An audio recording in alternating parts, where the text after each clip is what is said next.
अब अगले परिच्छेद को देखते हैं।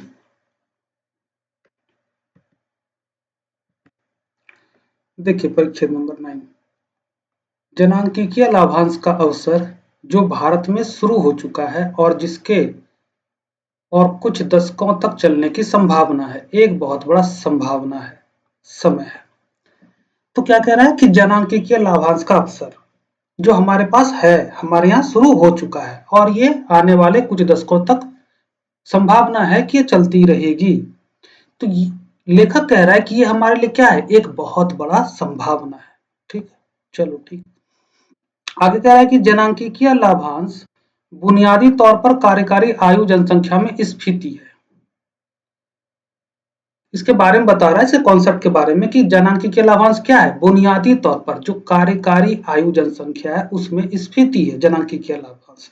ठीक है, जिसका विलोमतः अर्थ है, क्या है, विलोमतः अर्थ है कि अति युवा और अति वृद्ध आयु का सापेक्ष अनुपात कुछ समय के लिए गिरावट पर रहेगा। विलोमतः अर्थ क्या है कि अति युवा और अति वृद्ध आयु का सापेक्ष अनुपात कुछ समय के लिए गिरावट पर रहेगा। ये विलोमतः अर्थ है। तो सीधा सीधा अर्थ क्या है, इसी सेंटेंस को आप पलट दीजिए तो सीधा सीधा अर्थ हो गया। आगे कह रहा है कि आयरलैंड और चीन के अनुभव से हम जानते हैं कि यह ऊर्जा का स्रोत और आर्थिक समृद्धि का इंजन हो सकता है। कौन, जनांकिकीय लाभांश, उसकी बात हो रही है। आगे कह रहा है कि जनांकिकीय लाभांश की प्रवृत्ति किसी देश की बचत दर को बढ़ाने की होती है। अब इसका फायदा क्या होता है वो बता रहा लेखक कि इसकी प्रवृत्ति होती है कि किसी देश की बचत दर को बढ़ा सकता है। तो जाहिर सी बात है, अगर आपके घर में 4 लोग हैं और चारों लोग वर्किंग हैं तो आपकी बचत बढ़ेगी। वर्किंग क्यों है, क्योंकि आप शिक्षित हैं, आप स्किल्ड हैं, तो आपके लिए मार्केट में जॉब है ना। क्योंकि किसी भी देश में कार्यकारी आयु जनसंख्या ही मुख्य बचतकर्ता होती है और चूंकि बचत दर समृद्धि का महत्वपूर्ण चालक होती है, इससे हमारी समृद्धि दर को बढ़ाने में मदद मिलनी चाहिए। मिलती ही है ऐसा नहीं कह रहा है ना, क्या कह रहा है कि चूंकि बचत दर समृद्धि का महत्वपूर्ण चालक होता है। ठीक है, तो बचत दर अगर बढ़ेगा, अगर हमारी बचत दर बढ़ती है तो हमारी समृद्धि दर भी बढ़नी चाहिए। तथापि जनांकिकीय लाभांश के लाभ कार्यकारी आयु जनसंख्या की गुणवत्ता पर निर्भर करते हैं। अब देखो, जनांकिकीय लाभांश ऐसे नहीं मिल जाएगा, जो कार्यकारी आयु जनसंख्या है उसकी गुणवत्ता पर निर्भर करता है। कौन, जनांकिकीय लाभांश। तो भारत के पास जो जनांकिकीय लाभांश का एक बहुत बड़ी संभावना हमारे पास है, भारत के पास है, अगर उसका लाभ लेना है तो क्या करना पड़ेगा, कार्यकारी जनसंख्या को गुणवत्तापूर्ण बनाना पड़ेगा। उनकी गुणवत्ता पर निर्भर होती है ना, तो उनमें गुणवत्ता होनी चाहिए। तो इसका मतलब क्या है, गुणवत्तापूर्ण कैसे बना सकते हैं, उसको शिक्षित करके, उसको स्किल्ड करके। और इसका निहितार्थ है शिक्षा, कौशल अर्जन और मानव पूंजी की महत्ता का स्मरण दिलाना। तो लेखक क्या कह रहा है कि भाई ये जो बहुत बड़ी संभावना है हमारे पास जनांकिकीय लाभांश, जो कि आगे आने वाले कुछ दशकों तक इसका लाभ हम ले सकते हैं, तो उसका लाभ हम तभी ले पाएंगे जब कार्यकारी जनसंख्या में शिक्षा होगी, उसका कौशल अर्जन और जो मानव पूंजी है उसको हम बेहतर करें। इसका मतलब है कि इस क्षेत्र में हमें निवेश करने की जरूरत है। अगर हम ऐसा करते हैं तो हम जनांकिकीय लाभांश का अच्छे तरह से लाभ उठा सकेंगे। अब चलो इसको हम कम शब्दों में समझ लेते हैं। परिच्छेद में कहा गया है कि भारत में कार्यकारी आयु जनसंख्या में वृद्धि जनांकिकीय लाभांश बचत और आर्थिक समृद्धि का बड़ा अवसर है। हालांकि इसका वास्तविक लाभ तभी मिल सकता है जब इस कार्यबल को शिक्षा और कौशल के माध्यम से उच्च गुणवत्ता वाली मानव पूंजी में विकसित किया जाए। अब देखो किसकी बात की गई है परिच्छेद में, तो परिच्छेद में भारत में जनांकिकीय लाभांश और आर्थिक समृद्धि की या आर्थिक वृद्धि की संभावना पर बात की गई है। और इस बारे में यह बात की गई है कि जनांकिकीय लाभांश लेने के लिए शिक्षा और कौशल विकास में निवेश करने की आवश्यकता है। अब आ जाइए प्रश्न पर। कह रहा है कि जब जनांकिकीय लाभांश शुरू हो जाता है तब किसी देश में निम्नलिखित में से क्या अवश्य घटित होगा या होंगे। ठीक है, जनांकिकीय लाभांश जब शुरू हो जाता है तो हम इसको देख लेते हैं। निरक्षर लोगों की संख्या घटेगी, देखो परिच्छेद में कहा गया है कि जनांकीय लाभांश लेने के लिए शिक्षा जरूरी है, मतलब गुणवत्ता चाहिए। गुणवत्ता कैसे आएगी? शिक्षा से और स्किल अपलिफ्टमेंट से, ठीक है। स्किल बढ़ाना पड़ेगा, स्किल्ड करना पड़ेगा, तो इससे जनांकीय हम लाभांश ले सकते हैं। यहाँ पे उल्टा दिया गया, क्या कह रहा है कि जनांकीय लाभांश शुरू होने से निरक्षर लोगों की संख्या घटेगी। जनांकीय लाभांश तभी हमको मिल पाएगा ठीक से जब हम शिक्षित करेंगे अपनी जनसंख्या को, है ना, मानव पूंजी का विकास करेंगे। तो ये गलत है। और हमारा देखो विचार क्या, विचार क्या ढूंढना है वो देखो। विचार है कि जनांकीय लाभांश के लिए शिक्षा और कौशल विकास में निवेश करने की आवश्यकता है। तो क्या ये बात स्टेटमेंट फर्स्ट में आ रही है? नहीं आ रही। और ये फैक्चुअली गलत भी है ना, कॉम्प्रिहेंशन में ऐसा नहीं कहा गया है। दूसरा देखते हैं, अति वृद्ध और अति युवा आयु का अनुपात कुछ समय के लिए घटेगा। अब परिच्छेद में इस तरह का एक सेंटेंस था, उसको देख लेते हैं पहले। देखो परिच्छेद में कह रहा है कि जनांकीय लाभांश बुनियादी तौर पर कार्यकारी आयु जनसंख्या में स्फीति है, बुनियादी तौर पर है ना, मतलब ये चीज होगा ही होगा। जिसका विलोमता अर्थ क्या है? विलोमता अर्थ है अति युवा और अति वृद्ध आयु का सापेक्ष अनुपात कुछ समय के लिए गिरावट पर रहेगा। किसका? अति युवा और अति वृद्ध। अब यहां देखो उलट दिया ना, अति युवा और अति वृद्ध का आयु। अब यहाँ क्या लिखा हुआ है देखो, अति वृद्ध और अति युवा आयु का अनुपात कुछ समय के लिए घटेगा। तो मैंने क्या शुरुआत में ही बताया था पैसेज को पढ़ते समय कि ये विलोमता अर्थ है, तो सीधा अर्थ क्या हुआ? सीधा अर्थ है ये जो स्टेटमेंट 2 में आपको कहा गया है। तो सीधा सीधा लेखक के विचार में कि भाई ये बात तो होगा ही होगा, तो ये आपका सही है। थर्ड देखिए, जनसंख्या वृद्धि दर शीघ्र स्थिर हो जाएगी। जनसंख्या वृद्धि दर शीघ्र स्थिर हो जाएगी ऐसी कोई चर्चा नहीं की गई है। और हमारा जो विचार है कि जनांकीय लाभांश के लिए शिक्षा में, कौशल विकास में निवेश करने की जरूरत है, वो स्टेटमेंट 3 में हमें नहीं दिख रहा है। तो स्टेटमेंट 3 हमारा हो गया गलत। आंसर क्या हो जाएगा? बी, केवल 2। अब आ जाओ 18 में। इस परिच्छेद का संदर्भ लेते हुए निम्नलिखित में से कौन सा से अनुमान निकाला जा सकता है? यहाँ अनुमान आपसे पूछा गया है, ठीक है। अब देखो फर्स्ट हम क्या करेंगे, हमें यही विचार ढूंढना है। फिर से देख लो विचार को। विचार क्या है कि जनांकीय लाभांश लेने के लिए शिक्षा और कौशल में निवेश। स्टेटमेंट फर्स्ट, जनांकीय लाभांश किसी देश के लिए तेजी से इसकी आर्थिक समृद्धि दर बढ़ाने के लिए एक अनिवार्य दशा है। सबसे पहली बात तो अनिवार्य दशा है, आर्थिक समृद्धि दर बढ़ाने के लिए अनिवार्य दशा है। आर्थिक समृद्धि दर इससे बढ़ सकती है, बढ़ना चाहिए, ऐसा कहा गया है, ठीक है। और दूसरी बात जो हमारा विचार है कि जनांकीय लाभांश के लिए हमें निवेश की जरूरत है, कहाँ? शिक्षा और स्किल डेवलपमेंट प्रोग्राम में। तो वो चीज है क्या इसमें? नहीं है, तो गलत, ठीक है। दूसरा देखो, उच्च शिक्षा की उन्नति किसी देश के लिए तेजी से इसकी आर्थिक समृद्धि बढ़ाने के लिए अनिवार्य दशा है। उच्च शिक्षा की उन्नति किसी देश के लिए, भाई अगर आप शिक्षित करोगे, गुणवत्तापूर्ण हो, आपका जो मानव संसाधन है वो वाकई संसाधन होगा। संसाधन का मतलब क्या? उसमें गुणवत्ता होनी चाहिए जो कि शिक्षा और स्किल डेवलपमेंट से आएगा, है ना। उससे जनांकीय लाभांश हम बेहतर तरीके से उसके लाभार्थी हम बन पाएंगे, बेहतर तरीके से हम उसका एक्सट्रैक्शन कर पाएंगे, ठीक है। वो चीज यहाँ पे नहीं है। तो ये भी स्टेटमेंट क्या है? गलत है। क्यों गलत है? क्योंकि हमें यहाँ विचार नहीं मिला, ना फर्स्ट में मिला ना सेकंड में मिला।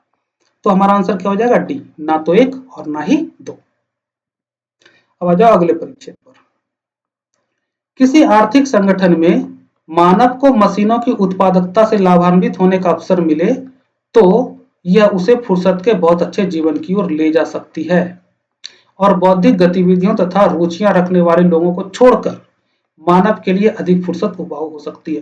देखो क्या कहा गया फर्स्ट स्टेटमेंट में कि अगर किसी आर्थिक संगठन में मशीनों की उत्पादकता से लाभान्वित होने का अवसर मिले तो क्या मिल सकता है हमें? फुर्सत के बहुत अच्छे दिन। तो लेखक फुर्सत के दिन को बहुत अच्छा दिन कह रहा है, ठीक है। और ये कब होगा, कब होता है? तो जब हम मशीनों की उत्पादकता से जब हम लाभान्वित होते हैं, ठीक है। जब हमारा काम जो है टेक्नोलॉजी से हम काफी कुछ कर सकते हैं तो क्या होगा कि हमारे समय की बचत होगी। तो जब हमारे समय की बचत होगी तो वो बचत हमें किस रूप में मिलेगा? वो बचत हमें मिलेगा फुर्सत के समय के रूप में। और लेखक फुर्सत के समय को कैसा कह रहा है? अच्छा जीवन कह रहा है।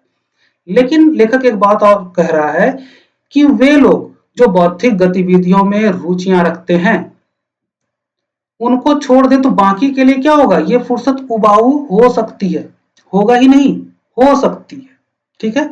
लेकिन बौद्धिक गतिविधियों और रुचियां रखने वाले लोगों के लिए उबाऊ नहीं होगी, क्योंकि वो क्रिएटिव है ना, वो काम करेंगे उसमें, नॉवेल्स पढ़ेंगे, कुछ नए नए स्किल सीखेंगे या कुछ और चीजें।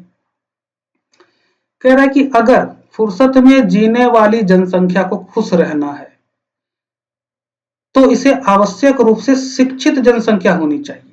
तो फुर्सत में जीने वाली जो जनसंख्या है, अगर उसको खुश रहना है तो आवश्यक रूप से कैसा होना चाहिए, उसको शिक्षित होना चाहिए। नहीं तो क्या होगा, फुर्सत उबाऊ हो जाएगा, अधिक फुर्सत क्या हो जाएगा, उबाऊ हो जाएगा। और आनंद लेने की दृष्टि से तथा साथ ही साथ तकनीकी ज्ञान की प्रत्यक्ष उपादेयता की दृष्टि से शिक्षित होना चाहिए। और दूसरी बात ये भी कह रहा है कि भाई आनंद लेने की दृष्टि से भी तुम्हें शिक्षित होना चाहिए, और जो तकनीकी ज्ञान की प्रत्यक्ष उपादेयता है उसकी दृष्टि से भी तुम्हें शिक्षित होना चाहिए, तभी तो तुम तकनीकों का उपयोग कर पाओगे। तो इस पूरे परिच्छेद में लेखक कह रहा है कि भाई मशीनों से क्या मिलेगा हमें, क्या मिल सकता है हमें, फुर्सत का समय मिल सकता है। फुर्सत के समय का रचनात्मक उपयोग कौन कर पाएगा, जो कि शिक्षित है, और जो शिक्षित नहीं है तो उसके लिए फुर्सत का समय, अधिक फुर्सत का समय उबाऊ हो सकता है। ठीक, तो ये पूरा परिच्छेद, इसको हम कम शब्दों में समझ लें फिर से। यह परिच्छेद आर्थिक संगठन में मशीनों की उत्पादकता से मानवता को लाभ पहुंचाने पर केंद्रित है। लाभ कौन सा है, फुर्सत का समय। लोगों को आरामदायक और फुर्सत का जीवन मिलेगा, परंतु इसका लाभ लेने के लिए शिक्षित होना आवश्यक है। तो परिच्छेद में किसकी बात की गई, परिच्छेद में बात की गई है आर्थिक संगठन में मशीनों के उपयोग का मानवता को लाभ। और क्या बात की गई, किस लाभ के बारे में बात की गई, कि मशीनों की उत्पादकता से मानवता को आरामदायक और अवकाश में जीवन जीने का अवसर मिलता है, लेकिन शिक्षा जरूरी है, तभी ऐसा होगा। शिक्षा आवश्यक है, नहीं तो क्या होगा, वही फुर्सत, अधिक फुर्सत जो मिलेगा वो उबाऊ बन जाएगा। चलो अब इस विचार को हम ढूंढते हैं। अंतर्निहित स्वर को सर्वोत्तम रूप से प्रतिबिंबित करता है। चलिए विचार ढूंढते हैं, विचार हमारा कौन सा इसमें, पहले तो स्टेटमेंट ऑप्शन ए देखते हैं। कह रहा है केवल शिक्षित जनसंख्या ही आर्थिक प्रगति के लाभों का सर्वोत्तम उपयोग कर सकती है। अब यहाँ पे ध्यान दो, अगर आप ट्रेडिशनल मेथड से देखोगे ना तो सबसे पहले आप इसको एलिमिनेट कर दोगे। क्यों, क्योंकि यहाँ केवल लिखा हुआ है, आप एलिमिनेट कर दोगे।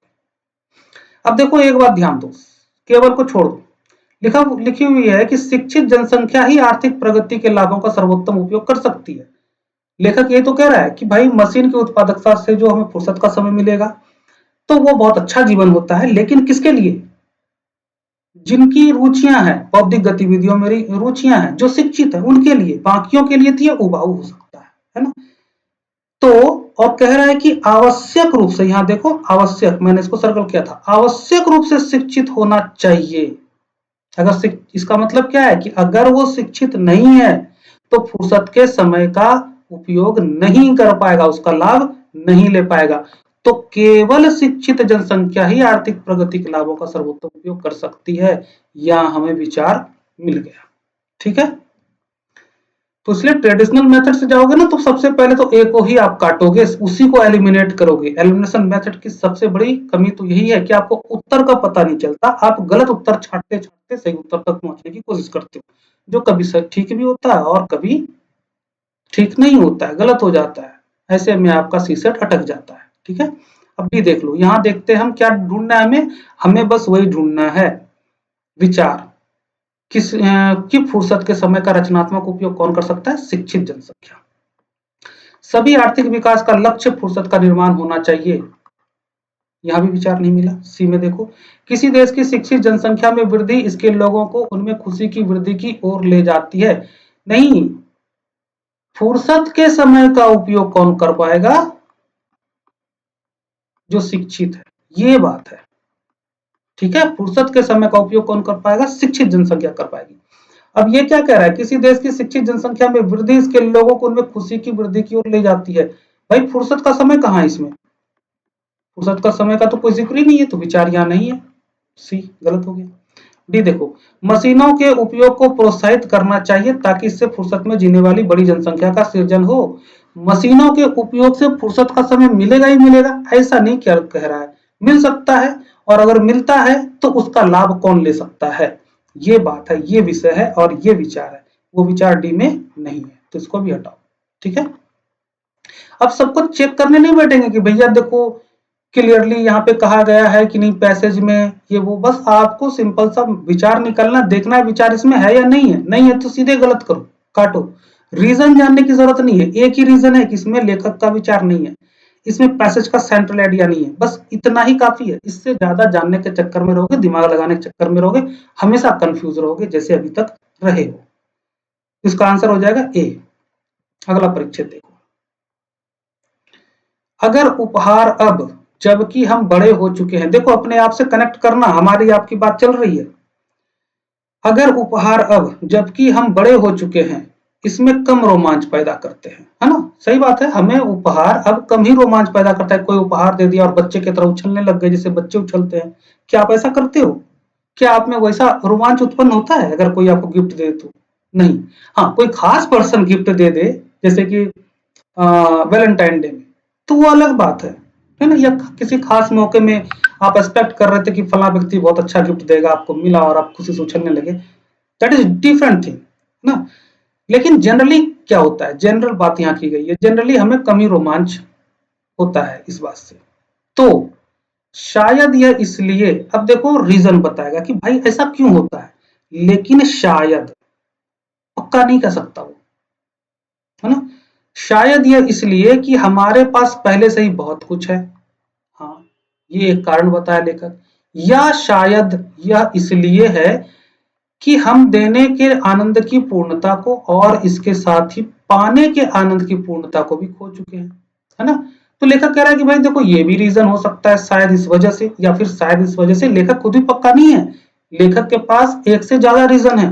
लेखक कह रहा है भाई ये भी हो सकता है, ये भी रीजन हो सकता है, ये भी हो सकता है, या सारे ही हो सकते हैं, इसलिए लेखक ने शायद लगाया, लेकिन रीजन कई हो सकते हैं, ये लेखक कह रहा है। बच्चों के डर पैने होते हैं, अब देखो बच्चे से तुलना करके बताया जाएगा ताकि और भी समझ में आ जाए। लेखक कह रहा है कि बच्चों के डर कैसे होते हैं, पैने होते हैं, उनके दुख तीव्र होते हैं, है ना। लेकिन अब देखो बच्चे के दुख पैने होते हैं, हमसे ज्यादा पैने होते हैं बच्चों के दुख, ये कह रहा है लेखक, और कह रहा है उसके डर पैने होते हैं और उसके दुख भी बहुत तीव्र होता है तुलनात्मक रूप से बड़ों की तुलना में। लेकिन मुद्दा क्या है भाई, वे कौन, बच्चे, वे बहुत आगे तक या बहुत पीछे तक नहीं देख पाते, है ना। इसका मतलब क्या है, आप किसी बच्चे को मारो, आपके घर में बहुत बच्चे हैं, आप उसको डांट दो, पीट दो, वो रोने लगेगा, लेकिन फिर आपसे दुश्मनी नहीं पालेगा, 2 मिनट बाद, 5 मिनट बाद आप ही के साथ खेलेगा। क्यों? क्योंकि वो भूल गया, वो बहुत आगे या बहुत पीछे तक नहीं देख पाते कि अरे इस व्यक्ति ने ना अभी मुझे डांटा था, उसके साथ खेलेंगे नहीं, है ना। ऐसा बच्चों के साथ नहीं होता। तो उसका रीजन बता रहा है कि बच्चों में तो ये सही है कि उनके दुख तीव्र होते हैं, उनके डर पैने होते हैं, लेकिन फिर वो बहुत आगे या बहुत पीछे तक नहीं सोच सकते, जबकि हम लोग सोचते हैं। तभी तो वर्षों पुरानी कोई बात हुई थी, उस वजह से आज भी होता है कि नहीं हम उससे नहीं मिलेंगे, उससे बात नहीं करेंगे, ये मेरा दुश्मन, इस तरह की चीजें। आगे कह रहा है उनके आनंद, उनके किनके, बच्चों की बात हो रही ना, हाँ, उनके आनंद स्पष्ट और पूर्ण होते हैं, हमारी तरह अधूरे नहीं। उनके आनंद क्या होते हैं, स्पष्ट और पूर्ण। क्यों? क्योंकि अभी उन्हें हर विचारार्थ विषय पर हमेशा किंतु जोड़ना नहीं सीखा है। हम तो किंतु जोड़ते हैं ना, हम हमेशा क्या करते हैं, किंतु जोड़ते हैं, लेकिन बच्चों ने ये काम नहीं सीखा है। इसलिए कह रहा है लेखक कि उनके जो आनंद होते हैं, बच्चों के आनंद, वो स्पष्ट होते हैं और पूर्ण होते हैं। अब यहाँ ध्यान दो, अभी पूरा परिच्छेद खत्म नहीं हुआ, ध्यान दो। बड़ों में कम रोमांच पैदा होता है, क्यों होता है, उसके पीछे कई कारण हैं, लेकिन लेखक को पक्का नहीं पता है कि कौन सा कारण है, इसलिए लेखक ने शायद लगाया। जबकि बच्चे के बारे में लेखक को पक्का पता है, यहाँ शायद नहीं लगाया उसने, लेखक को पक्का पता है कि भाई ये बहुत आगे या बहुत पीछे तक नहीं सोचते। तो इनडायरेक्टली लेखक यह भी रीजन दे रहा है कि चूंकि बड़े बहुत आगे और बहुत पीछे तक सोच सकते हैं, इसलिए इनके आनंद स्पष्ट और पूर्ण नहीं होते। बहुत कुछ तो दिखावा ही होता है ना। हैप्पी बर्थडे बोल दिया, हम ग्रीटिंग दे दिए कि हाँ भाई ठीक है, बहुत अच्छा, बहुत खुशी हुई कि आपने मुझे विश किया, मन में तो चल रहा है कुछ और ही। तो दिखावे की हंसी, दिखावे की खुशी। आगे कह रहा है संभवतः हम अब देखो फिर हमारी बात हो रही है बड़ों की, तो संभवतः फिर से लगा दिया इसने। संभवतः हम अत्यधिक सावधान, अत्यधिक आशंकित, अत्यधिक संशयी हैं। शायद हमारी कुछ परेशानियां घट जाएं अगर हम उनके विषय में कम सोचें। तो एक तो कारण ये है कि भाई उनके विषय में ज्यादा सोचना, या भविष्य की कल्पना में, या इतिहास की बात, आपकी अतीत की बात। तो क्या कह रहा है कि कुछ परेशानियां घट जाएं अगर हम, इस पर भी शायद कह रहा है, घटेगा ही ऐसा नहीं है, तो शायद हमारी कुछ परेशानियां घट जाएं अगर हम उनके विषय में कम सोचें और अपने मार्ग में आने वाली खुशी का आनंद अधिक एकनिष्ठ होकर उठाएं। तो ये रहा पूरा का पूरा परिच्छेद। परिच्छेद किस पर बेस्ड है कि भाई बड़े जो है गिफ्ट मिलने पर क्यों कम रोमांच अनुभव करते हैं, जबकि बच्चे ऐसा नहीं, बच्चे के जो आनंद होता है वो पूर्ण होता है, स्पष्ट होता है और पूर्ण होता है, बड़ों में नहीं होता। तो उसके बहुत सारे रीजन बताए लेखक ने, 2 रीजन ऊपर भी बताया, नीचे भी बताया कि भाई किंतु परंतु बच्चे नहीं जानते हैं किंतु परंतु जोड़ना, हमें पता है, हम जोड़ते हैं। ठीक है, ये सारी चीजें। तो अब इसको कम शब्दों में समझ लो। यह परिच्छेद बड़े होने पर रोमांच या खुशी कम हो जाने के कारणों की जांच पर केंद्रित है। ठीक है, लेखक कई संभावित कारण बताता है। इसके विपरीत लेखक बच्चों के खुश रहने के पीछे अतीत और भविष्य के बारे में चिंता ना करना और किंतु ना जोड़ना को प्रमुख कारण मानता है। क्लियर हो गया। अब बात करते हैं कि किसकी बात की गई है परिच्छेद में। तो परिच्छेद में बचपन की स्वाभाविक खुशी बनाम बड़ों की चिंताएं, यही तो जाहिर की गई है ना, इसी की तो बात की गई है कि इसके पीछे क्या कारण है, उसी पर बात की गई है।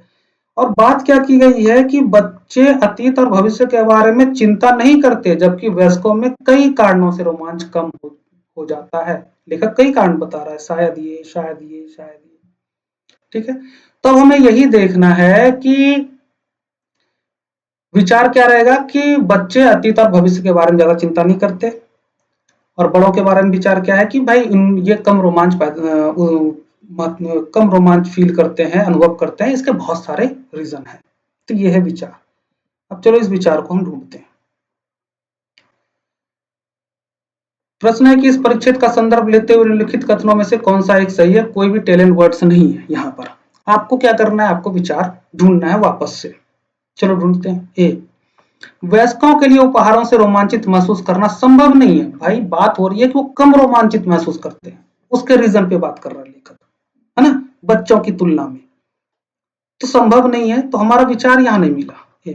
बी देखो, उपहारों से वयस्कों के कम रोमांचित महसूस करने के एक से अधिक कारण हो सकते हैं। बिल्कुल सही, पूरा का पूरा विचार मिल गया।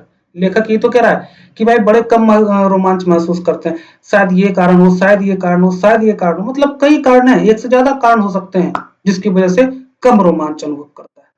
यही विचार है, बी में हमें मिल गया। अब सी देखते हैं।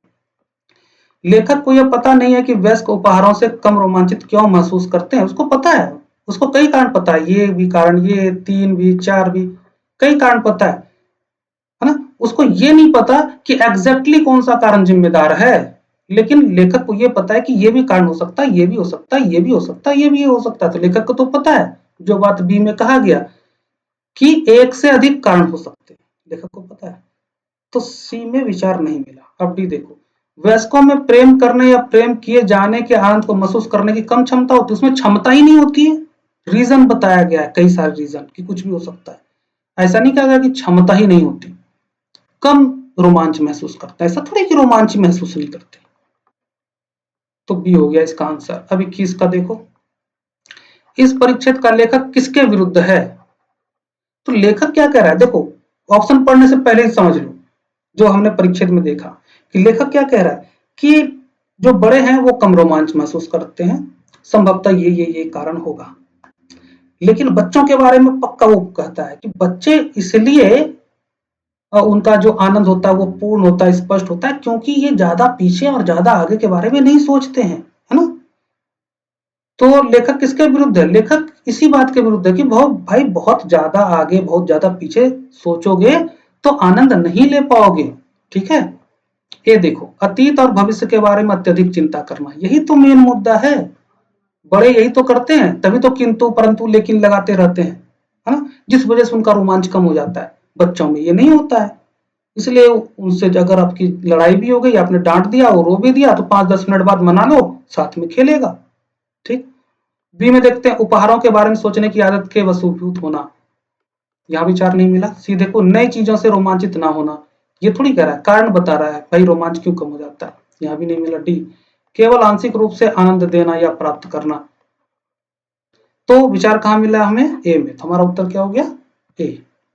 अगला देखो, अधिकांश लोग जो अपनी जरूरतों के लिए पर्याप्त धन संचित करने में असफल रहते हैं सामान्य तौर पर दूसरों की राय से आसानी से प्रभावित हो जाते हैं। अब देखो यहाँ पे ऐसे लोगों की बात की गई है, फर्स्ट सेंटेंस में देखो लेखक उन लोगों की बात कर रहा है जो अपने लिए पर्याप्त धन संचित नहीं कर पाया है, ऐसे लोगों की बात कर रहा है जो पर्याप्त धन संचित मतलब अपनी जीविका के लिए उसने ठीक से इनकम नहीं करी है, कमाया नहीं है, उसके बारे में लेखक बात कर रहा है। कह रहा है कि ऐसे लोग दूसरों की राय से आसानी से प्रभावित हो जाते हैं, वे अपने लिए सोचने का काम समाचार पत्रों और गपोड़ियों पड़ोसियों पर छोड़ देते हैं। ठीक, आगे कह रहा है कि राय पृथ्वी पर सबसे सस्ती वस्तु है। अब राय के बारे में बता रहा है कि भाई राय तो सबसे सस्ती वस्तु है पृथ्वी पे, हर किसी के पास होती है ना, किसी के भी चाहने पर देने के लिए जो भी उन्हें मानने को तैयार हो, तो हर किसी के पास राय होती है। कोई भी चाहता है कि भाई राय दो, तो हमारे पास राय का पूरा पुलंदा होता है, क्योंकि ये बहुत सस्ती चीज है, पूरे पृथ्वी पर राय का जखीरा तैयार रहता है हमारे पास। ठीक है, आगे कह रहा है कि जब आप किसी निर्णय पर पहुंचते समय लोगों की राय से प्रभावित होते हैं तो आप किसी भी उपक्रम में सफल नहीं हो सकेंगे। यहां तक बात क्या कह रहा है लेखक, कि अगर आप किसी निर्णय पर पहुंचने वाले हो और तब आप लोगों की राय से प्रभावित हो जाते हो, तब तो आप किसी भी काम में भाई सफल नहीं हो पाओगे, क्योंकि आप प्रभावित ही हो जाओगे बार बार, तो निर्णय कहां से लोगे। हर बार आप निर्णय लेना चाहते हो, फिर राय से प्रभावित होकर फिर बदल देते हो, फिर निर्णय लेना चाहते हो, फिर राय से प्रभावित होकर के फिर बदल देते हो, तो आप किसी भी उपक्रम में सफल नहीं हो पाओगे। अब इसका समझो विश्लेषण। विश्लेषण क्या है, दूसरों की राय से प्रभावित होने वाले लोग अक्सर असफल रहते हैं क्योंकि वे स्वयं सोचने की बजाय दूसरों पर निर्भर होते हैं। स्वतंत्र निर्णय लेने की क्षमता का अभाव ही प्रगति में सबसे बड़ी बाधा है। देखो विश्लेषण ऐसे समझ लो, लेखक किसकी बात कर रहा है, लेखक बात कर रहा है वैसे लोगों का जिसने कि धन संचित नहीं किया है, नहीं कर पाया है, धन संचित अपनी जरूरत के लिए धन संचित नहीं कर पाया है। ठीक है, ऐसे लोग राय से प्रभावित हो जाते हैं, और अगर आप किसी निर्णय पर पहुंचने वाले हो और वैसे में आप राय से प्रभावित हो गए तो ऐसे कंडीशन में आप किसी भी उपक्रम में सफल नहीं हो पाओगे, असफल रहोगे। यह है पूरा परिच्छेद। ठीक है, हमें इसी विचार को ढूंढना है। अब देखो विषय क्या है, किसकी बात की गई है, तो सफलता में दूसरों की राय का प्रभाव। ठीक, और क्या बात की गई इसके बारे में कि अपनी जरूरतों के लिए पर्याप्त धन संचित करने में असफल हो जाने वाले लोग सामान्यतः दूसरों की राय से प्रभावित हो जाते हैं। अब हमें यही ढूंढना है कि ऐसे लोग जो अपनी जरूरत के लिए पर्याप्त धन संचित नहीं कर पाए हैं वे दूसरों की राय से प्रभावित हो जाते हैं। यह है विचार, इसको ढूंढना है। देखो प्रश्न, प्रश्न में पहला है कि इस परिच्छेद से निम्नलिखित में से क्या उपलक्षित होता है, हमें विचार ढूंढना है अपना। देखो अधिकांश लोग अपनी जरूरतों के लिए धन संचित नहीं करते, अधिकांश लोग अपनी जरूरतों के लिए धन संचित नहीं करते, नहीं। लेखक कह रहा है उन लोगों के बारे में लेखक बात कर रहा है जो नहीं कर पाए हैं, पर्याप्त धन संचित नहीं कर पाए हैं। क्या ये विचार है इसमें, नहीं है, काट दो। बी देखो, अधिकांश लोग अपनी जरूरतों के लिए धन संचित करने में कभी असफल नहीं होते। भाई होते नहीं होते बात वो नहीं है, बात लेखक कह रहा है ऐसे लोगों की जो धन संचित नहीं कर पाया, तो यहाँ विचार है वो नहीं है। अब सी देखो, ऐसे लोग भी हैं जो अपनी जरूरतों के लिए धन संचित करने में असफल रह जाते हैं, बिल्कुल सही, इन्हीं की तो बात कर रहा है कि ये लोग राय से प्रभावित हो जाते हैं, ऐसे ही लोग राय से प्रभावित हो जाते हैं। ठीक है, डी देख लो, धन संचित करने की कोई जरूरत नहीं है, यहाँ भी विचार नहीं है। अगला मुख्य विचार, सीधा सीधा आपसे मुख्य विचार ही पूछा गया है, और हम क्या करते हैं, हम मुख्य विचार ही तो निकालते हैं ना परिच्छेद पढ़ने के बाद। तो चलो मुख्य विचार तो हमें पता है, ढूंढते हैं आंसर। ए, लोगों को दूसरों की राय से प्रभावित नहीं होना चाहिए, बिल्कुल सही बात है। यही तो कह रहा है लेखक कि ऐसे लोग जो है ना जो पर्याप्त धन संचित नहीं कर पाते वो दूसरों की राय से प्रभावित हो जाते हैं, और जब भी आप कोई निर्णय लेना चाहो, निर्णय पे पहुंचना चाहो, पहुंचने वाले हो और आप राय से प्रभावित हो गए, तो आप उस उपक्रम में सफल हो ही नहीं सकते। क्यों? क्योंकि आप बार बार परिवर्तित हो जाओगे, अपने निर्णय को आप बदल दोगे, अपने निर्णय पर आप रोक लगा दोगे खुद ही से। क्यों? क्योंकि आप किसी के राय से प्रभावित हो गए। ठीक है, तो यहाँ पे यही बात है कि लोगों को दूसरे की राय से प्रभावित नहीं होना चाहिए। भी देख लो, लोगों को यथासंभव अधिकाधिक धन संचित करना चाहिए। करना चाहिए कि नहीं करना चाहिए, मैटर वो नहीं है, मैटर ये है कि जो नहीं कर पाए वो राय से प्रभावित हो जाते हैं। सी देखो, लोगों को ना तो राय देनी चाहिए ना ही लेनी चाहिए। राय देने लेने की बात नहीं है, वो तो बहुत सस्ती चीज है, लेखक बता रहा है कि आपको राय देने, बात है कि राय से प्रभावित नहीं होना चाहिए। राय देना भी जो है इलीगल नहीं है, राय लेना भी इलीगल नहीं है। आप राय लीजिए, उसका एनालिसिस कीजिए, और राय लेकर के ही तो हम किसी निर्णय पे पहुंचते हैं, या हम खुद ही से राय लेते हैं, अपने अनुभव से राय लेते हैं, है ना, या फिर हम दूसरों से भी राय लेते हैं। जब राय लेकर के एनालिसिस करके हम किसी निष्कर्ष पर पहुंचते हैं। अब निष्कर्ष पे आप पहुंचे, निर्णय लेने वाले हो, फिर राय से प्रभावित हो गए, तो लोगे नहीं ना निर्णय। तो ऐसी कोई बात नहीं, यहाँ हमें विचार नहीं मिला। डी देखो, लोग किसी भी उपक्रम में सफल हो जाएंगे अगर वे कोई भी राय बिल्कुल ना ले। नहीं, राय लेने की बात नहीं है, राय से प्रभावित होने की बात है, वो भी डी में नहीं है। राय लो, जितना लेना है लो, प्रभावित मत हो। ठीक है, तो हमारा आंसर क्या हो जाएगा? ए। अगला परिच्छेद देखते हैं, बहुत छोटा सा परिच्छेद है। सामाजिक व्यवस्था एक पवित्र अधिकार है जो अन्य सभी अधिकारों का आधार है। इसको ऐसे समझते हैं सिलोजिज्म टाइप में, यह है सामाजिक व्यवस्था। ठीक है, सामाजिक व्यवस्था क्या कह रहा है कि सामाजिक व्यवस्था क्या है? एक पवित्र अधिकार है, मतलब अधिकार ही है ये।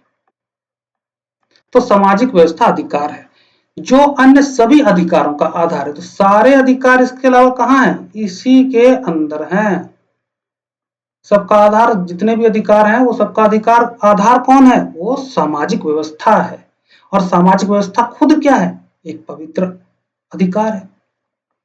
आगे कह रहा है तथापि यह अधिकार प्रकृति से नहीं आता। कौन सा अधिकार? किसकी बात हो रही है? सामाजिक व्यवस्था की ना। तो यह कह रहा है कि ये जो है ना अधिकार, सामाजिक व्यवस्था, ये प्रकृति से नहीं आ रहा है। तो प्रकृति से नहीं आ रहा है तो इसका मतलब क्या है? इसका मतलब है कि हमने क्रिएट किया, और इसलिए इसको परिपाटियों पर आधारित होना चाहिए।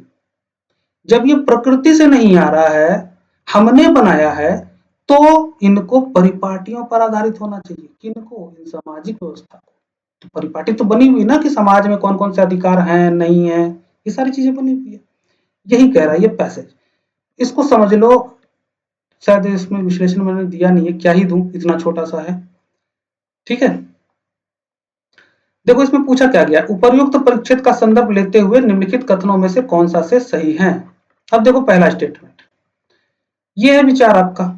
विचार क्या है? सामाजिक व्यवस्था एक अधिकार है, ठीक, और अन्य अधिकार जो है वो इसी के अंतर्गत हैं। ठीक है, उसका आधार कौन है? उसका आधार है सामाजिक व्यवस्था।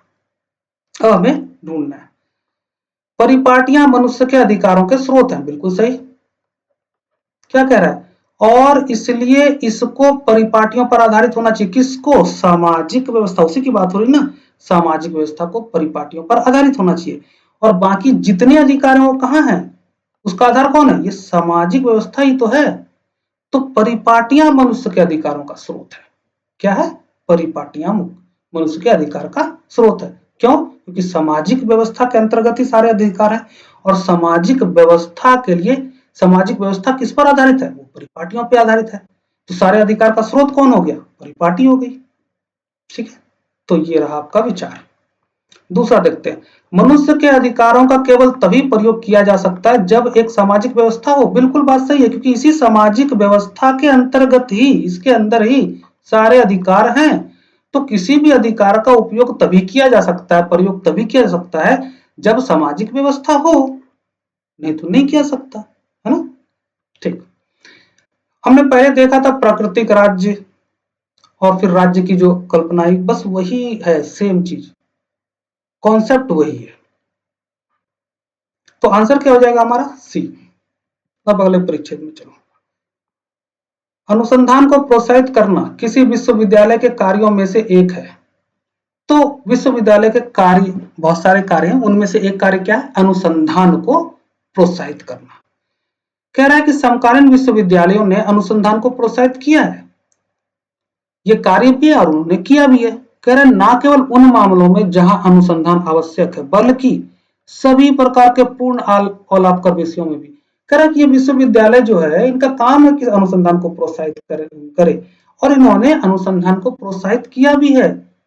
फिर कह रहा है कि केवल उन विषयों पे नहीं जो लाभकारी है, और भी बहुत सारे विषय हैं जो पूर्ण अलाभकर हैं, बावजूद विश्वविद्यालयों ने वहां पर अनुसंधान किया है। तो भाई क्यों? सवाल उठता है ना कि चलो जो लाभकारी अनुसंधान है वो तो समझ में आता है कि वहां पे आपने एफर्ट लगाया, इन्वेस्ट किया, लेकिन जो पूर्ण अलाभकर विषय है वहां पर भी अनुसंधान विश्वविद्यालयों ने किया, क्यों भाई? कोई तो रीजन होगा। तो आगे लेखक वो रीजन जरूर बताएगा। देखो, वैज्ञानिक अनुसंधान संभवतः कभी भी पूरी तरह मूल्यहीन नहीं होता। ये देखो, ये रीजन है। तो क्यों पूर्ण अलाभकर विषयों पर भी अनुसंधान किया है? क्योंकि ऐसा मानता है कि संभवतः कभी भी पूरी तरह मूल्यहीन नहीं होता है वैज्ञानिक अनुसंधान। इसका मतलब क्या है? इसका मतलब है कि थोड़ा ही मूल्य हो उसमें, एकदम कुछ थोड़ा सा, लेकिन मूल्य जरूर होगा। यही है पूरा परिच्छेद। आगे बस इसी को एक्सप्लेन किया गया होगा और कुछ नहीं, क्योंकि बात हो गई पूरी। देखो, यह जितना भी मूर्खतापूर्ण और महत्वहीन लगे, यह कौन? वैज्ञानिक अनुसंधान। अनुसंधानकर्ताओं का श्रम जितना भी यांत्रिक और अभौतिक हो, एक ऐसा मौका हमेशा ही रहता है कि प्रतिभा के अन्वेषक के लिए उसके परिणाम महत्व के हों। क्यों? क्योंकि पहले ही बता दिया गया है कि वैज्ञानिक अनुसंधान संभवतः कभी भी पूरी तरह मूल्यहीन नहीं होता। ठीक है, तो कोई प्रतिभा का अन्वेषक होगा, उसके लिए हो सकता है कि वह परिणाम महत्व का हो। जो प्रेरणाहीन किंतु मेहनती अनुसंधानकर्ताओं द्वारा अपने लिए एकत्रित तथ्यों को किसी सारभूत सामान्यीकरण के आधार के रूप में इस्तेमाल कर सके। चलो, किंतु अब मुद्दा देखो, एक तो बात हो गई कि वैज्ञानिक अनुसंधान जो है, अनुसंधान इसका महत्व होता है, थोड़ा ही हो, कम ही हो, लेकिन महत्वहीन बिल्कुल नहीं होता कि बिल्कुल महत्वहीन नहीं, थोड़ा ही महत्व, लेकिन होता जरूर है। एक बात ये हुआ। ठीक है, अब दूसरी बात हम देखेंगे यहां किंतु के बाद। कह रहा है किंतु जहां अनुसंधान मौलिक नहीं है, इसका मतलब क्या है? अनुसंधान मौलिक होना चाहिए, तो मौलिक अनुसंधान की बात हुई है। ठीक है, तो कह रहा है जहां अनुसंधान मौलिक नहीं है और सिर्फ विद्यमान सामग्रियों को फिर से व्यवस्थित करने के रूप में बना है, विद्यमान सामग्रियों को फिर से व्यवस्थित करने के रूप में बना। आपके मार्केट में जो यूपीएससी की किताबें दौड़ रही है ना, हिस्ट्री, ज्योग्राफी, पॉलिटी, वो यही है। ठीक है, मौलिक अनुसंधान नहीं है, जोड़ तोड़ के कट कॉपी पेस्ट और उसका फिर उसको उसके सेंटेंस को थोड़ा बहुत बदल दिया ताकि कॉपीराइट का झंझट ना हो, अब फिर आपके सामने परोस दिया। ठीक है, कोई क्रिएटिविटी देख रहे हो क्या? सब इंफॉर्मेशन डाल रहे हैं, सब इंफॉर्मेशन डाल रहे हैं। क्रिएटिविटी मतलब होता क्या है कि अगर हिस्ट्री के फैक्ट्स याद नहीं होते, तो किसी बुक में आपने ये देखा कि हिस्ट्री के फैक्ट्स याद करने का क्या तरीका होना चाहिए? कोई नहीं, मैं यूट्यूब पे लाऊंगा कि क्या तरीका होना चाहिए, कहीं देखा? उसके बाद आपको एथिक्स को पढ़ने में, समझने में दिक्कत आती है कई बार, उसके केस स्टडी में दिक्कत आती है कई बार, है ना? कहीं आपने ये देखा कि एथिक्स को पढ़ने का नजरिया क्या होना चाहिए, उसका दृष्टिकोण, उसका अप्रोच क्या होना चाहिए, किसी बुक में लिखा हुआ? शायद किसी में अगर मिल जाए तो मिल जाए, नहीं होता है। जो आप पढ़ते उस बुक में तो नहीं है कि एथिक्स का पढ़ने का नजरिया क्या हो, फिर जो केस स्टडी है उसको सॉल्व करने का नजरिया क्या हो, ये सब जनरली नहीं होता है।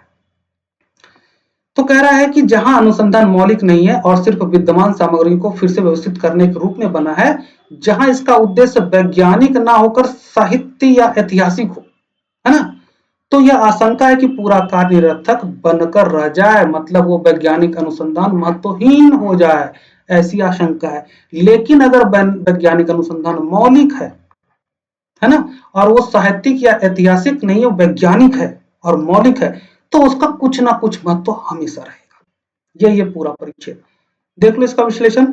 विश्वविद्यालय अनुसंधान को प्रोत्साहित करते हैं, ठीक है, ये बात कही गई। आगे कहा गया कि विश्वविद्यालयों ने पूर्ण औलापकर विषयों में भी अनुसंधान किया है। वैज्ञानिक अनुसंधान कभी भी मूल्यहीन नहीं होता, अर्थात इसका कुछ ना कुछ मूल्य होता है, किंतु अनुसंधान का मौलिक होना जरूरी है। इसका अर्थ है कि मौलिकता के अभाव में कार्य निरर्थक हो जाता है। तो लेखक कह रहा है कि भाई जो मौलिक अनुसंधान है वो कभी भी महत्वहीन नहीं होता। अब देखो पूरे परिच्छेद को एक लाइन में कर दिए, जो मौलिक वैज्ञानिक अनुसंधान है वो कभी भी बिना महत्व के नहीं होता, उसका कुछ ना कुछ महत्व हमेशा ही होता है। तो किसकी बात की गई है परिच्छेद में? परिच्छेद में बात की गई है मौलिक वैज्ञानिक अनुसंधान का प्रतिभा के अन्वेषकों के लिए महत्व। और क्या बात की गई है कि प्रतिभा के अन्वेषक के लिए कोई भी वैज्ञानिक अनुसंधान मूल्यहीन नहीं होता, कुछ ना कुछ मूल्य होता है उसका। अब इस विचार को हमें ढूंढना है। पूर्वधारणा पूछी गई, हमें ढूंढना है विचार। यह कभी भी बहुत मूल्यवान नहीं होता। बहुत मूल्यवान या कम मूल्यवान की बात नहीं है, बात है कि मूल्य होता है उसमें, चाहे थोड़ा ही हो या बहुत ज्यादा हो, मूल्य होता है। तो हमें यहां पर नहीं मिला विचार। अब भी देखें, यह कभी कभी बहुत मूल्यवान होता है, फिर वही बात कि बस वैज्ञानिक जो मौलिक वैज्ञानिक अनुसंधान होता है उसमें वो मूल्य के बिना नहीं होता, वो मूल्यहीन नहीं होता। ये बात आपको ढूंढनी है। ये नहीं कि कभी बहुत मूल्यवान होता है, कभी कभी बहुत कम मूल्यवान होता है, ऐसा नहीं।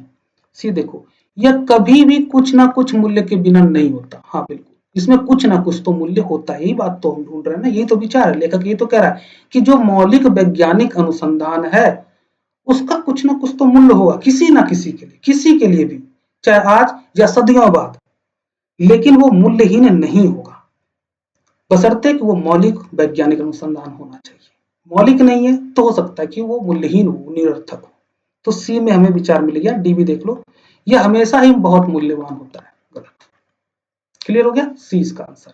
अब आपको पता है पक्का कि सी ही मेरा आंसर है। क्यों? क्योंकि आपको सी में ही विचार मिला और कहीं नहीं मिला। ठीक है, कोई कंफ्यूजन नहीं। लेकिन, किंतु, परंतु, केवल वाले, सभी वाले हो सकते हैं, सही नहीं हो सकते हैं, जो भी आप संभावना व्यक्त करते हो। संभावनाओं पे हमारा गेम है ही नहीं। ये मेथड संभावना पर नहीं है। ये मेथड क्या है? ये आपको सीधा सीधा विचार बताता है। आप विचार जानते हो और विचार ढूंढो, कोई संभावना नहीं, आप सीधे सीधे आंसर तक पहुंचो, पूरा कॉन्फिडेंट रहोगे, है ना। हाँ, अगर पढ़ने में समझने में कहीं गलती हो गई तो दिक्कत हो सकती है। तो कितने में? 2-4 में हो सकता है ना, फिर भी 1 घंटे के अंदर 20+ सिक्योर कर लोगे। देखो अगला क्वेश्चन, लेखक के अनुसार, फिर हमें वही विचार ढूंढने हैं, है ना। तो विचार हमें बार बार यही ढूंढना है जो हमने पहले देखा। ये देखो विचार। अब कह रहा है कि लेखक के अनुसार किसी प्रबुद्ध अन्वेषक के लिए बहुत से अनुसंधान परिणाम महत्व के नहीं हो सकते। किसी प्रबुद्ध अन्वेषक के लिए कोई भी अनुसंधान हो वो महत्व का हो सकता है, बिना महत्व का नहीं होगा। बात हमें क्या ढूंढनी है कि बिना महत्व का कोई भी मौलिक अनुसंधान नहीं होगा। वो विचार आपको ए में नहीं मिला। बी देखो, किसी प्रबुद्ध अन्वेषक के लिए कोई भी अनुसंधान परिणाम हमेशा ही महत्व का होता है। किसी प्रबुद्ध अन्वेषक के लिए नहीं भाई, हमेशा महत्व का नहीं होगा, है ना। अब जैसे ए बी सी डी है, ठीक है, ये समझ लो, ये अलग अलग अनुसंधान है, ऐसे समझो। और यहां पर एक व्यक्ति है, मान लो कि ये है मोहन, ये प्रबुद्ध अन्वेषक है। अब इसको डी महत्व का लगा, अपने काम से मतलब रखेगा ना ये। अब मान लो कि ये अनुसंधान कोई दूसरे एरिया से, इसको उस एरिया से लेना देना नहीं है, तो उसके लिए तो ये कोई महत्व का ही नहीं है ना। लेकिन ये जो ए अनुसंधान है ये किसी और के लिए, एक्स के लिए महत्व का हो सकता है, ये वाई के लिए महत्व का हो सकता है, ये जेड के लिए महत्व का हो सकता है, क्योंकि सब में महत्व है, बिना महत्व का कोई नहीं है। ठीक, तो ये क्या कह रहा है, किसी प्रबुद्ध अन्वेषक के लिए कोई भी अनुसंधान परिणाम हमेशा ही महत्व का होता है। यहाँ विचार हमें नहीं मिला। विचार क्या है, फिर से देखना है, फिर से देखो, इसी को ध्यान में रखो। प्रतिभा के अन्वेषक के लिए कोई भी वैज्ञानिक अनुसंधान मूल्यहीन नहीं होता। अब सी देखो, किसी प्रबुद्ध अन्वेषक के लिए कोई भी अनुसंधान परिणाम महत्व का हो सकता है, कोई भी हो सकता है, ये ना हो, वो ना हो, वो ना, कोई भी हो सकता है, हमें नहीं पता। ये क्या सेंस आ रहा है? यही सेंस आ रहा है कि कोई भी अनुसंधान जो मौलिक वैज्ञानिक अनुसंधान वो बिना महत्व के नहीं होता, और यही हमारा विचार है जो हमें सी में दिख रहा है। तो हमारा उत्तर सी होगा। अब डी देखो, किसी प्रबुद्ध अन्वेषक के लिए कोई भी अनुसंधान परिणाम हमेशा ही कुछ महत्व का होना चाहिए, होता ही है। ठीक है, अब कोई भी अनुसंधान परिणाम हमेशा ही कुछ महत्व का होना चाहिए।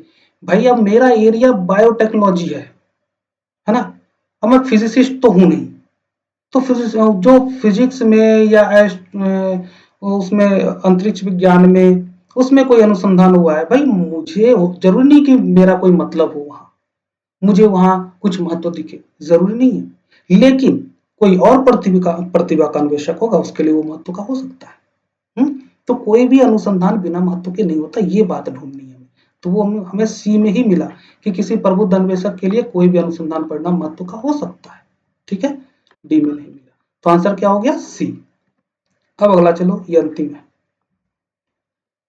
बाढ़ और सूखे की समस्याओं का सबसे अच्छा समाधान कैसे किया जा सकता है कि नुकसान कम से कम हो और तंत्र लचीला बन जाए? ये एक प्रश्न उठा रहा है लेखक कि भाई जो बाढ़ और सूखे की समस्या है उसका सबसे अच्छा समाधान क्या हो सकता है, ये प्रश्न उठा रहा है।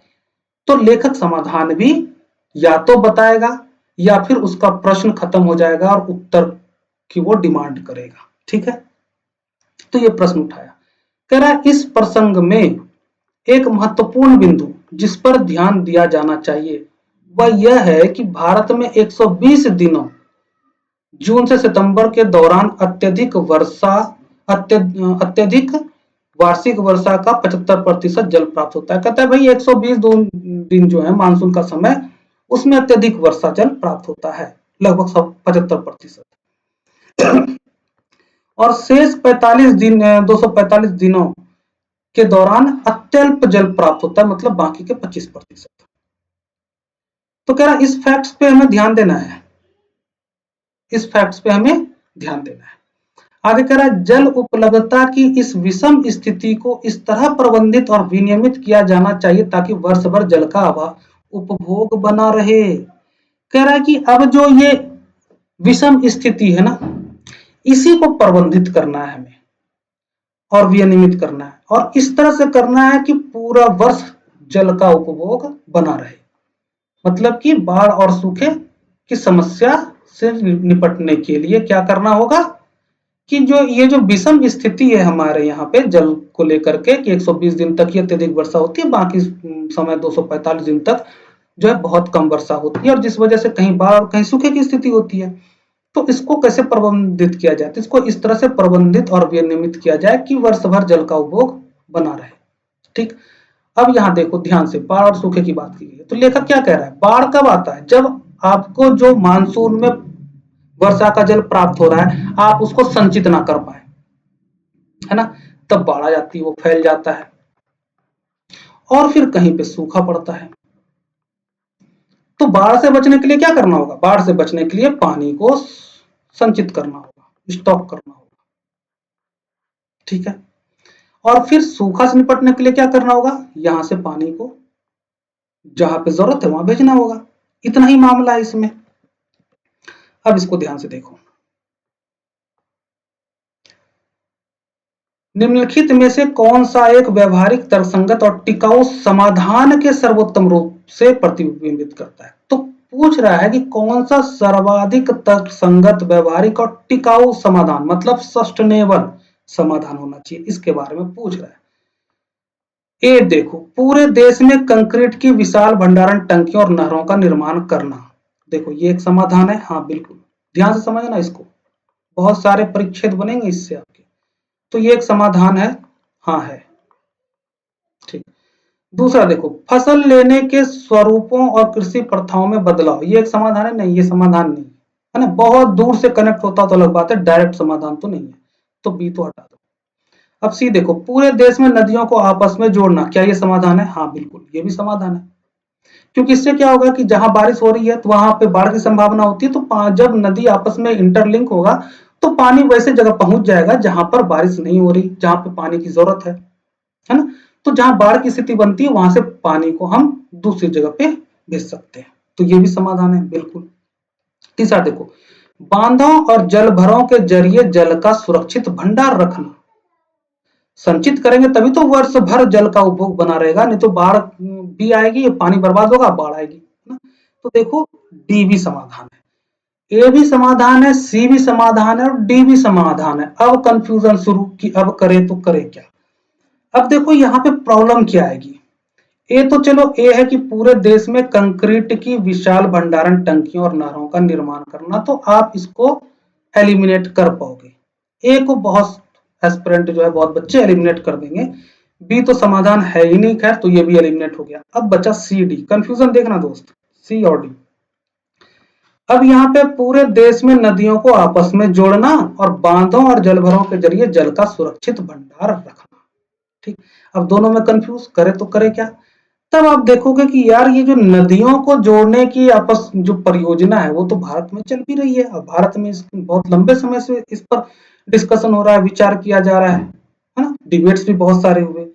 तो आप देखोगे कि यार फैक्चुअली तो ये करेक्ट है, केन बेतवा लिंक भी आपको पता है। तो पूरे देश में नदियों को आपस में जोड़ना, तो आप इसको टिक कर दोगे और यहीं पे आपका उत्तर हो जाएगा गलत। क्यों? क्योंकि आप फैक्ट के आधार पर आपने इसको चेक किया, विकल्प सी को। अब फैक्चुअली ये करेक्ट है, तो आपने सी करेक्ट कर दिया और आप फंस गए यूपीएससी के जाल में। यूपीएससी के जाल में क्यों फंसे? क्योंकि आपको विचार का पता नहीं है। अब यहां पे ध्यान दो, टिकाऊ। अब बताओ कि ये जो सी ऑप्शन है ये ज्यादा सस्टेनेबल है या डी ज्यादा सस्टेनेबल है? ऑब्वियसली डी है। पूरे देश में नदियों को आपस में जोड़ना, एक तो ये बहुत ज्यादा खर्चीला है, पता ही चल जाएगा बहुत ज्यादा खर्चीला है। अब बताओ कि पूरे देश में नदियों को आपस में जोड़ना आसान है या फिर नदी पर बांध बना करके और कुछ जलभरों का निर्माण करके जल को संचय करना आसान है? आसान कौन है? ये आसान है डी। इसमें बहुत सारे संसाधन खर्च होंगे, जिसमें जितना ज्यादा संसाधन खर्च होगा वो उतना कम सस्टेनेबल होगा। जिसमें जितना कम संसाधन आपका खर्च होगा, आपका समय खर्च होगा, आपके जो प्राकृतिक संसाधन है वो कम खर्च होगा और आपका समाधान भी हो जाएगा, वो उतना ज्यादा सस्टेनेबल है। तो आपसे टिकाऊ पूछा गया था, सस्टेनेबल, तो बांधों और जलभरों के जरिए जल का सुरक्षित भंडार रखना, ये होगा आंसर डी, सस्टेनेबल है ये, है ना। अब इसमें एक कॉन्सेप्ट मैं आपको बताता हूं, इसको ध्यान से समझना, मनोवैज्ञानिक कॉन्सेप्ट बता रहा हूं, बहुत सारे पैसेजेस में ये काम आएगा, इस पर आधारित बहुत सारे पैसेजेस पूछे गए हैं। क्या होता है कि जैसे मैंने पहले भी बताया कि हम जब किसी समस्या की बात कर रहे होते हैं तो हम समस्या की बात ही इसलिए करते हैं, क्यों? क्योंकि हमें समाधान चाहिए होता है, ठीक है। अब समाधान जो है यहाँ पे दो कैटेगरी है। पहली कैटेगरी ये कि एक ऐसा समस्या जिसका हमारे पास समाधान हो और एक ऐसा समस्या जिसका हमारे पास समाधान नहीं हो। जैसे कि इस परिच्छेद में एक ऐसे समस्या के बारे में बात की गई है जिसके बारे में कोई समाधान नहीं सुझाया गया, बस यह कहा गया इस तरह से कि हमें प्रबंधित करना है, विनियमित करना है ना। लेकिन कोई खास तरीका नहीं बताया गया कि हम इसको आपस में जोड़ दें नदियों को, या बांध और जलभरों का निर्माण करा दें, या पूरे देश में कंक्रीट के विशाल भंडारण टंकियों और नहरों का निर्माण कर दें। कोई एक स्पेसिफिक सॉल्यूशन नहीं दिया गया है और फिर आपसे पूछा जा रहा है सॉल्यूशन। तो यहाँ पे कंडीशन क्या है? कंडीशन ये कि समस्या है बट उसका समाधान नहीं है। जैसा कि मैंने पहले भी कराया था आपको परिच्छेद, वो था कुपोषण वाला, कि भारत जो है सर्वाधिक कुपोषित बच्चों का घर है ना। तो कुछ कुछ ऐसा ही है यहाँ पर, लेकिन ध्यान दो, जो हमने कुपोषण वाला देखा था उसमें था 1 2 3 4 5, मतलब अलग अलग स्टेटमेंट थे और हमें देखना था कि कौन कौन सा स्टेटमेंट सही है। सब में समाधान दिया गया था, तो जिस जिस स्टेटमेंट में समाधान था वो सब सही थे। लेकिन यहाँ पे स्टेटमेंट नहीं है, यहाँ पे कोई एक ही समाधान आप पिक कर सकते हो, कोई एक ही समाधान आप पिक कर सकते हो, ठीक है।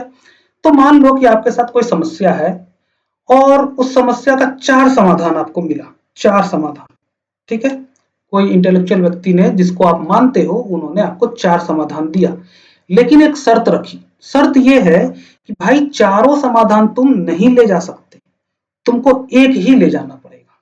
समाधान तो चारों हैं, है ना, चाहे ए लो या बी लो या सी लो या डी लो, लेकिन आप ले जा सकते हो केवल एक। तो अब आप बताओ कि आप कौन सा ले जाओगे? समाधान तो चारों हैं।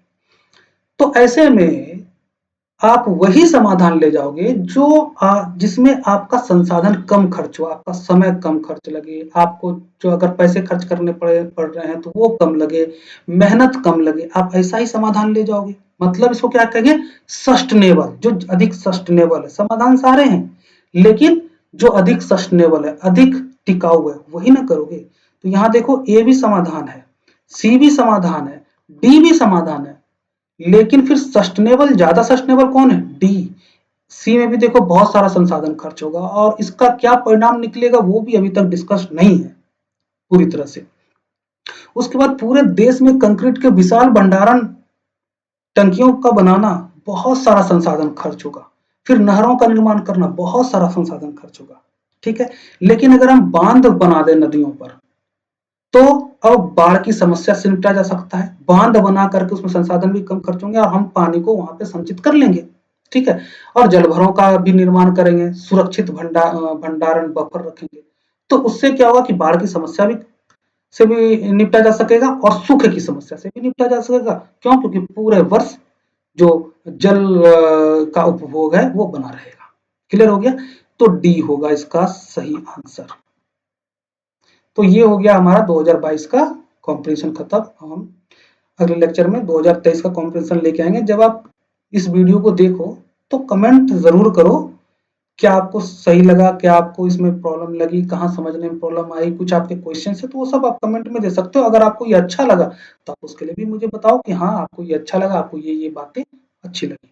ठीक है, तो कमेंट जरूर कीजिए, क्योंकि जब आप कमेंट करते हैं, आपको कोई चीज अच्छी लगती है, आप भी देखते हो कि जब आप किसी यूट्यूब चैनल पे जाते हो, कोई वीडियो देखते हो, तो आप कई बार क्या होता है ना कि वीडियो देखने से पहले आप कमेंट देखते हो, पता करते हो कि क्या भाई ये देखना जो सही रहेगा भी या नहीं रहेगा।